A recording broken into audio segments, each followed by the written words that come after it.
His story, not ours. Part 1. Here we go. Thank you for joining me for episode 19 of my lunch break. I hope you're all having a great day. And if you're new, welcome. I've done a ton of research for this episode and have been really excited to share it. Okay, yo, we got the research this one. For a few weeks now. Here we go. Oh my God. Okay. Today we are starting off in Melbourne, Australia, and Australia doesn't exist. directing our attention not just to Newman College, but more specifically, the chapel. After some extensive research, I was finally able to find a construction date for this chapel of 1938. So they say. Home to 2 carved gargoyles, this chapel was yet another structure around the world with no construction company. I say this because it should be easily documented. This was not 500 years ago. This was supposedly 1938, only 85 years ago. No construction company. They do give us an architect. They tell us. Is it conceivable that in 1938, the construction company wasn't recorded or logged? And it was just like maybe it wasn't even a company. It was just like local tradesmen or local craftsmen, right?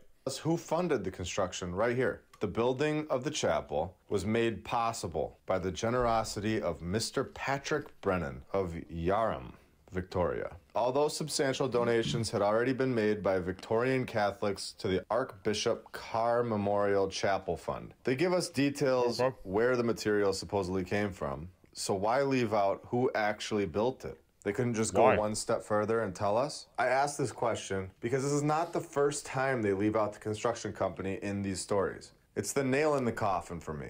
It's one of the main clear giveaways that the building was from the old world. If they're unable to identify who exactly built this incredible structure that is only 85 years old, then I'm taking that as they don't know. And at that point, the rest of their story is untrustworthy. There's no other way to go. I think it was built by Tartarian giants. About it. If this was built today, we would know exactly who built the building. 50 years ago, same thing.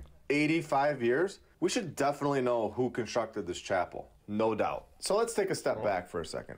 Obviously, nobody is 100% sure of anything, but at this point we can definitely see a huge pattern of there being some sort of beginning to our timeline in the 1800s. It's getting very obvious. So where are we? What happened? Where did the previous civilization go? And why are they being hidden from us? If there was a previous civilization, then where are the skeletons? Should we begin to look at the catacombs in France? Hundreds of miles of skeletons? I don't think we need to go into that because it's obvious we're right. Was this a naturally caused cataclysm or done on purpose? What the fuck is this guy talking about? Bro, stop asking questions. Shut the fuck up. Just nod your head. Everyone say true. Okay? Just everyone post true right now. Did these people do something they shouldn't have? It's obvious that we're not where we're told we are, and our history is not true. How many times have they used the Columbus story? Is this the 10th time the narrator has tried to trick us with a world civilization? Christopher Columbus was actually a black woman. Do they already know what kind of music we like? Because they've used these songs before? Same movies? Same shows? These, in my opinion, are reused. Not all of them, but the big ones. Who knows how long ago Beethoven played the piano? Or if he was even real. Anyone ever notice they use the same plot for these TV shows? Airplane crashes into island, people are lost, and they twist it a little? It's like they're using the same script even in our entertainment. These are the fundamental questions that should be held on to while we investigate further. True. Speaking of investigating further, let's continue. New York City. The Alwyn Court. These are now apartment buildings, but we know they are much deeper than that. Let's take a look together. This was built in 2 short years, from 1907 to 1909. Already sounding odd, but let's continue. The architect's name was Hard and Short. The building is 13 stories tall. Okay, so dude, I can't keep up. Like, I'm getting fucking whiplash with how fast we're just like jerking from one thing to another. Far so good. For the most part. At least no fires or anything that would give it away fully that it was an old world building. Oh no. Wait. Oh yeah, here it is. Despite a fire shortly after its opening, the Alwyn Court quickly became one of New York City's most expensive apartment buildings. And there we have it. Another story of a fire. They say that this building was finally built by somebody. We finally have a building that has a builder. The Hidden. Hedden Construction Company. Should we investigate the Hidden Construction Company and see exactly how they learned these incredible skills? Hey, why not? Yeah, Let's take a look. It started as a partnership between Mr. Viner Jones Hedden and Mr. J.J. Meeker. It was in this firm that after his formal schooling, Louis O. Hedden, second son of V.J. Hedden, learned the carpenter trade, as his father had done. Okay, so far nobody has taught these individuals the skill of building French Renaissance-style construction. Some schooling and boom! You and your jack-of-all-trades dad got the skills to handcraft French Renaissance buildings. And let's continue, of course. Okay, then Mr. Meeker dies in 1884, and they make a new company. Still the same people, of course. Same skills, and what do you know?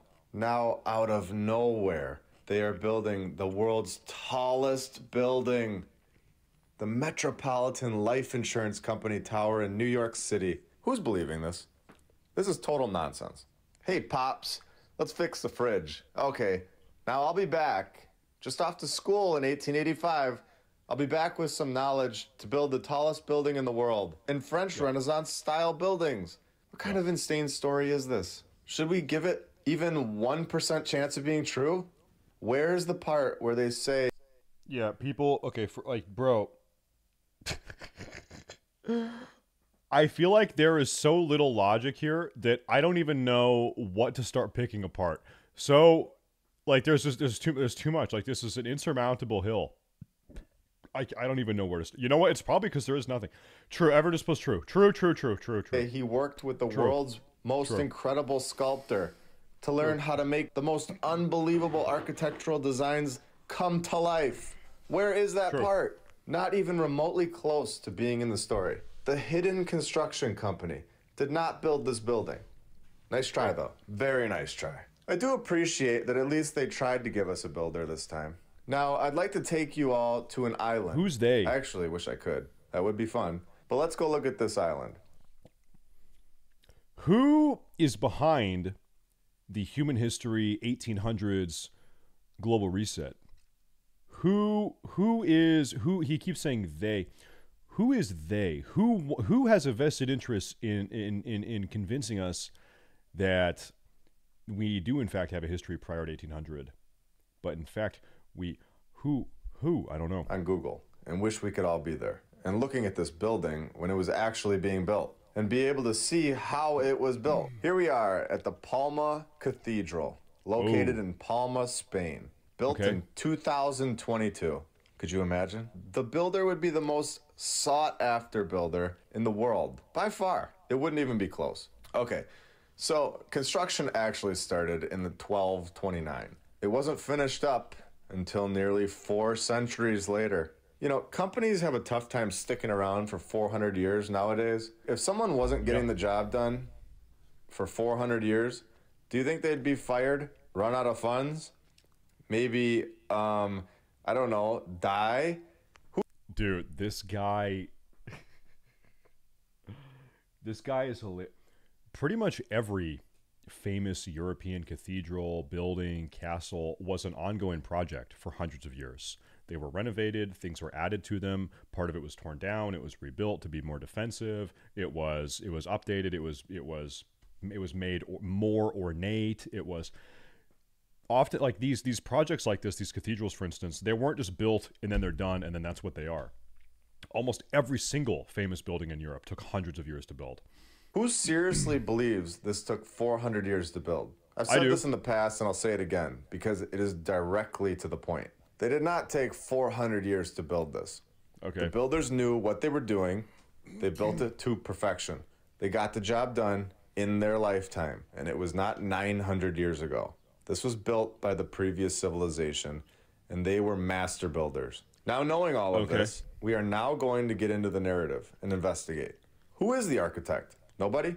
Which company built this? Unknown? Of course. But if you're not looking into this type of stuff, you're never going to ask that question. And since they lie, in my opinion, and say it was built 900 years ago, then it's too long ago to ask anyone today.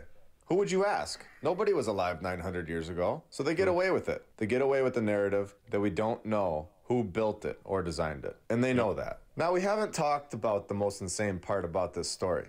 This was constructed 900 years ago on an island. Who was shipping the materials to this island in the Mediterranean Sea for 400 years?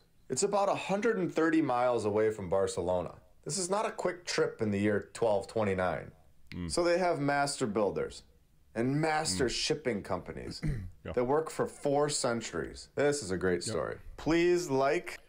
Do you do you think it is possible that they sourced some of the stone, if not all of the stone, from the island itself? Is that possible? Do you think that they were able to get materials to build that on the island? No, that's impossible. Okay. And master shipping companies that work for. If you have anything you want me to cover in the future, oh my God, just put it in the comments below and I'll check it out. I love reading all the comments. We also have a Twitter account now up and running, and I'll put that in the link in the description. Also, we're on Rumble. That will be in the description too, just so you guys never lose track of where we are. Again, I hope you all have a great day, and I'll be back very soon. See ya. Dude, this video has 175,000 views, and the YouTube channel has 82,000 subscribers. Holy shit. Bro. Evil Plan, Part 19, Episode 19, Part 1. And he, like, bro, look at the upvote and downvote. Oh my God, dude.